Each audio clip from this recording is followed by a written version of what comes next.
the Atlanta Hawks in South Beach to take on the Miami Heat. Winner gets the 7th seed and a date with the Boston Celtics in the first round. The loser will be hosting Friday's playing game, which will be happening later on. Now, then, this game, the Atlanta Hawks walked in and walked out dominant. 116-105 win in South Beach over the Miami Heat. A very terrible game for the Miami Heat. They did not come to play whatsoever. Trae Young with 25 points, 8 boards, and 7 assists to lead away for the Hawks. The Hawks bench put on a tear. The Hawks bench dropping 53 points on the day. While Devontae Murray, the backcourt mate with Trae Young, added 18, 6, and 5. Cut completed with 21 rebounds. And that's a story that we're going to get into in a bit about the rebounding. If you look on the Miami Heat side, Jimmy Butler with 21 points and 9 assists. Tyler Hero gave you 26. Kyle Lowry coming off the bench getting you 33, 5, and 4. But where was Bam? Bam only gave you 12 points on 5 of 12 shooting, 9 rebounds. That's it. That's all you got from the big man Bam Adebayo. Clint Capella got 21 rebounds. Clint Capella had more rebounds than Ben had points. Think about that. Clint Capella's rebounding was more than the amount of points that Bam Adebayo scored. Think about that. The amount of rebounds Clint Capella had is the same amount of points Jimmy Butler had. What does that tell you? What was going on with the Miami Heat on the glass? Speaking of which, let's move. Let me show you this. Atlanta 63 rebounds to Miami Heat's 39. 63 to 39 in rebounding. The three-point shooting was terrible from Atlanta. They only shot 24.4% from three. They shot 47% from the field because they had 22 offensive rebounds. Like, what are we doing here? Okay, what is this? What do we have going on here? All right, where we got a team that can out rebound you by that margin.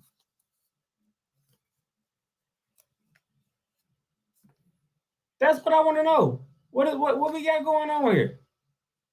What is this? Like, that's why I went full screen. Look at the rebounding.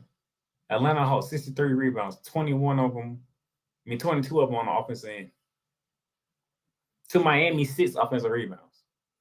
On the defense side, they got 41 rebounds to the Heat 33 rebounds on the defensive side.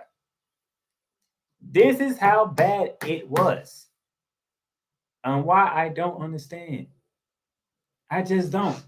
I'm sitting here trying to think about how. And then points in the paint, 64 to 46 in favor of the Hawks.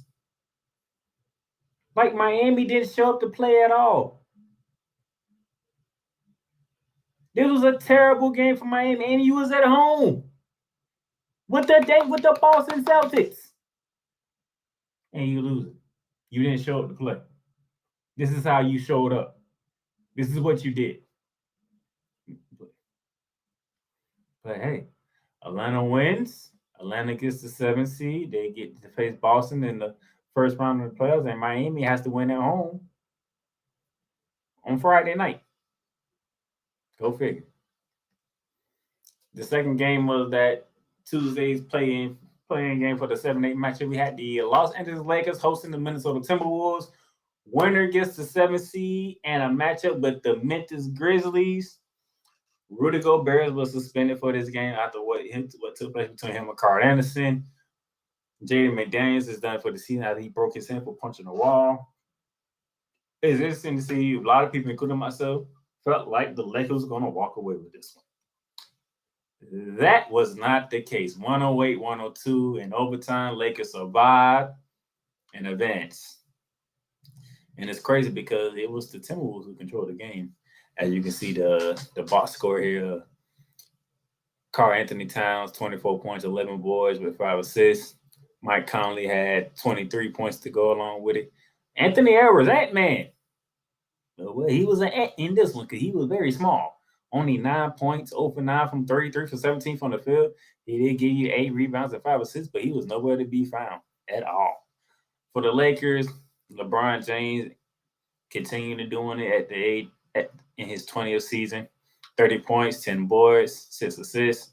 Anthony Davis doing his thing with 24 points and 15 boards. It's good to see that. D'Angelo Russell was a no-show.